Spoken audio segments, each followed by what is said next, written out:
Hello, in this video, I'm going to show you how to create your own data set using Python.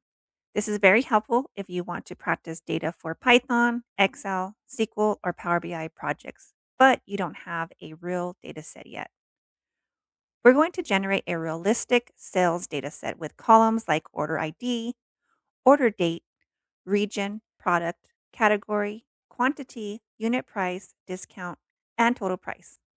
Then we'll save it to a CSV file so you can use it in your own projects. So let's get started.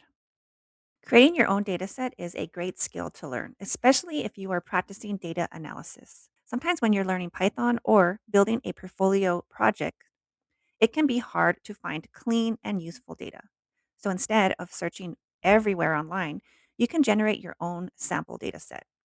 And this is very helpful if you want to practice data cleaning, exploratory data analysis, dashboards, SQL imports, Power BI reports, or even machine learning projects.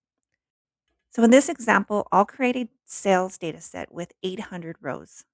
Here is the full code we'll be using in this project. Don't worry if it looks like a lot right now.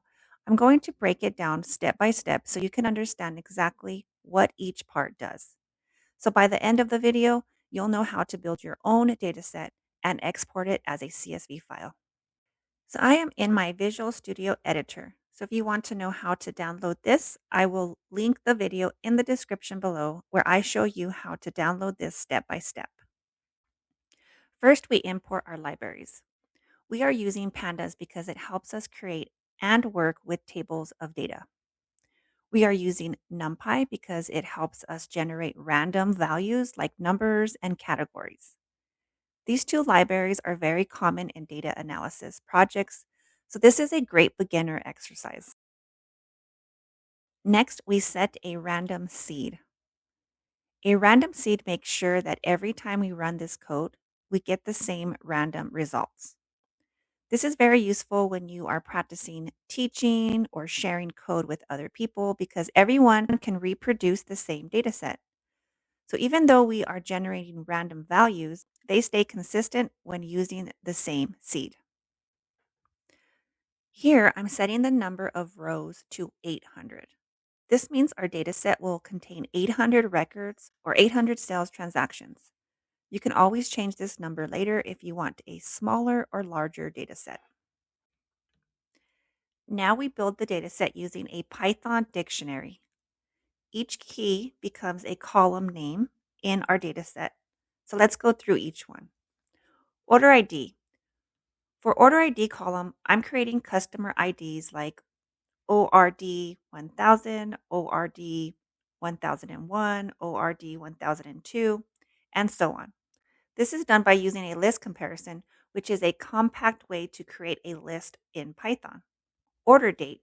For order date column, I'm using pd.date_range to generate dates starting from January 1st, 2025. The periods equals rows part means create 800 dates, and frequent FREQ equals D means daily frequency. So each row gets a different day. And for region, I'm randomly selecting from west, east, south, and north. For product, I'm randomly selecting from laptop, desk, monitor, chair, and keyboard. And for category, I'm randomly selecting from electronics, furniture, and accessories.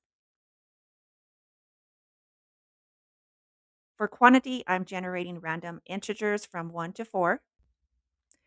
So here I'm using np.random.randit 1 to 5 to generate the quantity values. But one thing to remember with randit is that the second number is not included. So this will actually generate numbers from 1 to 4, not 1 to 5. That means each order can be between 1 and 4 items. And for unit price, I'm generating random numbers between 50 and 1,200. That makes the data set look more realistic because products make different price ranges. For discount, I'm randomly selecting percentages starting from 0 and up. This adds a little more realism to the sales data because some orders may include discounts. Now that we have all of our columns inside the dictionary, we convert it into a Pandas data frame. A data frame is basically a table, like an Excel spreadsheet, with rows and columns. This is what allows us to view, analyze, and export the data easily. Next, we create a new column called total price. This is a calculated column based on quantity, unit price, and discount. The formula says take quantity times unit price, then multiply by 1 minus the discount. So if the discount is 10%, Python subtracts that from the full total. This is a great step because it shows how you can create new columns based on existing data. Finally, we export the data set to a CSV file. The file name will be sales_data.csv. The index equals false part prevents Pandas from adding an extra index column to the file. This keeps the CSV clean and ready to use in Excel, Power BI, SQL, or other Python projects. Now let's run this code. And here on the left side, it will appear. And voila, now you see the newly created sales_data.csv file. Now let's open it and view it. You see the column names and all of the data Python randomly created. So let's take another look. Let's look at the file in Excel. So now we'll open it up from the file location and let's make sure it has 800 rows. And it does. And now we are looking at all the column names. This looks nice and cleaned. And now it's ready to be uploaded to any project. And that is it.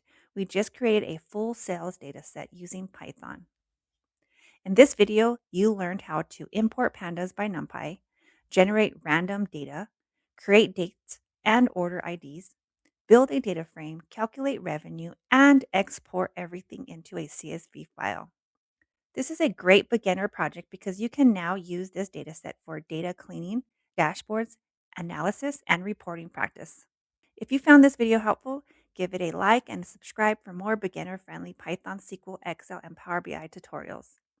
And if you want, in the next video, I can show you how to take this data set and analyze it using Python, or even build a dashboard from it. Thanks for watching, and I will see you on the next video.